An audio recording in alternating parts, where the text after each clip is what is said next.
नमस्कार, आप देख रहे हैं यूके न्यूज लाइव और आपके साथ में हूं प्रदीप तरमोला। शुरुआत करेंगे आज की खास खबरों की। बद्रीनाथ धाम के कपाट शनिवार को शीतकाल के लिए बंद हो गए हैं। इसके साथ ही आज चारधाम यात्रा का भी समापन हो गया है। बीकेटीसी के मीडिया प्रभारी डॉक्टर हरीश गौड़ ने बताया कि पंच पूजाओं के 5वें दिन शनिवार को रावल स्त्री वेश धारण कर माता लक्ष्मी को बद्रीनाथ मंदिर के गर्भगृह में विराजमान किया गया। यमुनोत्री राष्ट्रीय राजमार्ग पर सिलक्यारा के डांडाल गांव के बीच निर्माणाधीन सुरंग में हुए हादसे में 41 श्रमिक फंसे हैं। रेस्क्यू के 7वें दिन आज यानी शनिवार को कंपनी की बड़ी लापरवाही सामने आई है। अब तक कंपनी ने 40 मजदूरों के फंसे होने की सूचना ही प्रशासन को उपलब्ध कराई थी, लेकिन अब 41वें श्रमिक के भी फंसे होने की बात सामने आई है।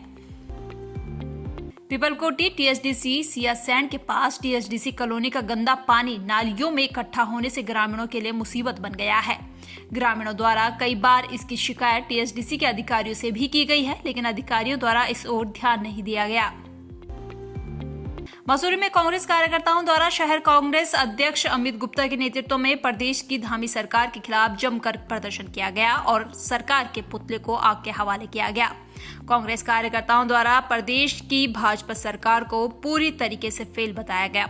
उन्होंने कहा कि आज प्रदेश की हालत बद से बदतर हो गई है। प्रदेश में कानून व्यवस्था पूरी तरीके से चरमरा गई है।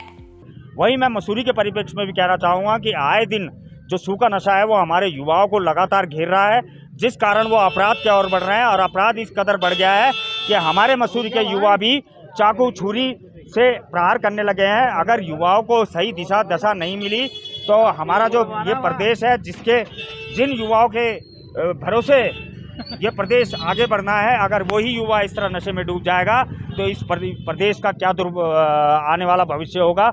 और इस तरह का सुबह नशा पूरे उत्तराखंड में बिक रहा है कि पता नहीं कैसे उन अपराधियों को, उन नशा बेचने वालों को कौन संरक्षण दे रहा है कि खुलेआम आज नशे में वो हमारे युवाओं को चूर कर रहे हैं और उन्हें अपराध की ओर और उनको उनके भविष्य से दूर कर रहे हैं। ऐसे लोगों पर सख्त कार्रवाई होनी चाहिए। धामी जी एक और नशा मुक्त उत्तराखंड, सूखे नशे मुक्त उत्तराखंड का स्लोगन तो चलाते हैं, जागरूकता रैलियां तो निकालते हैं, लेकिन जब पूरे प्रदेश में जब जहाँ से वो नशा बिक रहा है, जिन लोगों से वो नशा बिक रहा है, उन लोगों पर जब तक कड़ी कार्रवाई नहीं होगी तब तक कैसे इस प्रदेश में ये जो सूखा नशा करने वाले लोग हैं वो पकड़ में आएंगे।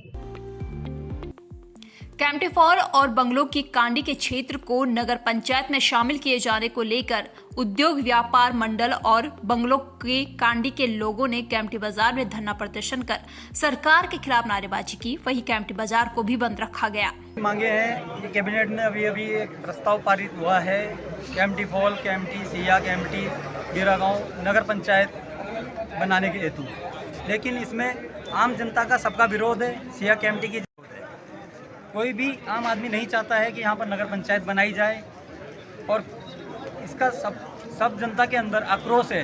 ये जो नगर पंचायत का प्रस्ताव पारित हुआ है, ये ऊपर से पता ही नहीं लगा। जब कैंपटी क्रीड़ा मैदान पे मुख्यमंत्री जी ने घोषणा की, अचानक से सब स्तब्ध रह गए कि ये कैसे ये प्रस्ताव गया, किन पदाधिकारियों के द्वारा ये प्रस्ताव दिया गया, किन राजनेताओं के द्वारा ये दिया गया। ये जो पदाधिकारी थे ये आम जनता के ही चुने हुए थे, लेकिन आम जनता से ज़मीनी संपर्क नहीं हो पाया। ज़मीनी संपर्क नहीं हुआ, आम जनता को पूछा नहीं गया और बिना उनके फैसले के ही ये प्रस्ताव दिया गया। इसीलिए आक्रोश है जनता में। मसूरी देहरादून विकास प्राधिकरण द्वारा अवैध निर्माण पर एक बार फिर एसडीएम मसूरी नंदन कुमार के निर्देश के बाद प्राधिकरण द्वारा कार्रवाई करते हुए मसूरी कैंपटी रोड इंदिरा कॉलोनी पर अवैध रूप से निर्मित भवन को सील किया गया। वहीं दूसरी ओर माल रोड पर हैंगपस होटल के एक बड़े भाग को भी सील कर दिया गया है, जिससे मसूरी क्षेत्र में हड़कंप मच गया। पुलिस लाइन पौड़ी में मासिक अपराध समीक्षा गोष्ठी का आयोजन किया गया, जिसमें जनपद में होने वाले आगामी बैकुंठ चतुर्दशी एवं भूखाल मेले की सुरक्षा व्यवस्थाओं की भी समीक्षा की गई। बीते त्योहारी सीजन में दशहरा, धनतेरस व दीपावली में पुलिस द्वारा लगातार ड्यूटी कर त्योहार सकुशल संपन्न करवाने को लेकर पुलिस बल की सराहना की। वहीं आगामी होने वाले मेलों में भी इसी प्रकार से ड्यूटी देने के लिए प्रोत्साहित किया गया। माह अक्टूबर की आज मासिक जो समीक्षा है क्राइम के संबंध में, वो आज रखी गई थी और सभी हमारे जितने भी थाना प्रभारी, क्षेत्राधिकारी मौजूद थे, और सबसे सराहनीय कार्य जो इनके द्वारा किया गया, पूरा त्योहार का समय था, दशहरे से लेकर धनतेरस, दिवाली में पूरे जनपद में पौड़ी, श्रीनगर, कोटद्वार, लक्ष्मण झूला सभी जगह बहुत ही पुलिस के द्वारा सराहनीय कार्य किया गया। और यातायात व्यवस्था जो हमारी फायर की टीम थी उन्होंने बहुत अच्छा कार्य किया और तत्परता से इवन ट्रैफिक की जो व्यवस्था हर जगह थी उसकी आम जन द्वारा भी काफी सराहना की गई। तो उसके लिए इन लोगों का उत्साहवर्धन भी किया गया। अच्छा कार्य करने वाले जो हमारे कार्मिक थे उन्हें प्रशस्ति पत्र देकर सम्मानित भी किया गया। इसके अलावा जो पूरी रामलीला जहां जहां पे चली, हमारे दूरस्थ ग्रामीण क्षेत्रों में भी वहां लगातार जन जागरूकता का भी रामलीला के मंचन के दौरान जन जागरूकता का कार्य भी पुलिस द्वारा किया गया, जो काफी सराहनीय था। लोगों ने भी उसको काफी उसकी सराहना की। इसके अतिरिक्त आज जो अपराध समीक्षा बैठक में मुख्य बिंदु था वो यह था, चूंकि अब ठंड का मौसम आ रहा है और इस सीजन में नकबजनी, लूट, इन सब की घटनाएं बढ़ जाती हैं, तो रात्रि की जो हमारी गश्त पिकेटिंग की व्यवस्था है उसको और अधिक प्रभावशाली करने हेतु निर्देश दिए गए हैं। आगामी दिनों में हमारे यहाँ भूकाल का मेला है, बैकुंठ चतुर्दशी का मेला श्रीनगर में है, उसके लिए जो तैयारियां हैं उनकी भी समीक्षा आज की गई। शिवाजीनगर निवासी राजकुमार मैथानी ने पुलिस पर जबरन निर्माण कार्य पर रोक लगाने का आरोप लगाते हुए कहा कि हम लोग पिछले 25 सालों से शिवाजीनगर बापूग्राम में रह रहे हैं। शिवाजीनगर में हमारी कई बीघा जमीन थी जो हमने अलग अलग लोगों को बेच दी थी। 1 बीघा जमीन हम लोगों ने अपने लिए रखी थी ताकि हम इसमें मकान बनाकर अपने परिवार सहित रह सके।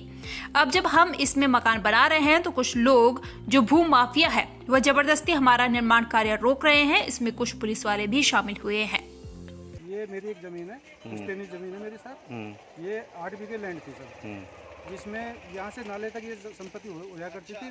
कुछ विवाद के कारण चलते उस संपत्ति को मैंने ऐसे औने पौने दामों पे मतलब इनके भूमि माफियों के डर की वजह से औने पौने में वो लुटवाई साहब मैंने। ये मेरी उसका 1 बीघे का शेष बची 1 बीघे के लगभग संपत्ति है, जिस पर एक शशिपाल नामक और एक ही ताराचंद की वाइफ और उसके बच्चे नामक जो है ना, बिना मतलब के, जबकि इनका कोई वास्ता मतलब इस संपत्ति से नहीं है सर। और आकर के गुंडागर्दी दिखाते हैं, मेरे साथ मारपीट करने की कोशिश करते हैं और मेरा काम नहीं होने दे सर। पुलिस आकर के उनके पक्ष में लेती है, जबकि उनके पास कोई डॉक्यूमेंट्स या किसी प्रकार का कुछ नहीं है।